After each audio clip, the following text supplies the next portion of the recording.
পাথুরে নদীর জলপ্রপাতের কাছে বিশাল চেহারা নিয়ে মন্থর গতিতে এগিয়ে যাচ্ছে একটি অ্যানাকোন্ডা। কালচে সবুজ রঙের সাপটির দেহে চুপ দাগ। সাপটির বিশাল দেহ দেখা গেলেও তার মুখ দেখা যায়নি। বিশাল এই সাপ থেকে কিছু দূরেই দাঁড়িয়েছিলেন একদল পর্যটক। সাপটি নজরে আসতেই তাদের মধ্যে হইচই পড়ে যায়। কেউ সেই দৃশ্য ক্যামেরাবন্দি করে রাখেন।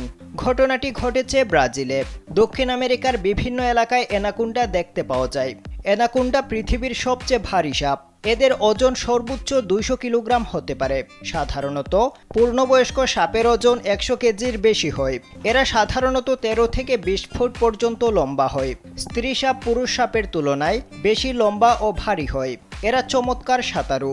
পানির পাড়ের কাছে ওত পেতে থাকে। যখন শিকার আসে তখন এরা শিকারকে কামড়ে পেঁচিয়ে ধরে। শিকারের মৃত্যু না হওয়ার আগ পর্যন্ত এরা শিকারকে ছাড় দেয় না।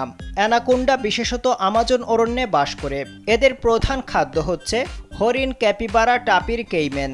এমনকি এরা জাগুয়ার পর্যন্ত শিকার করে বসে।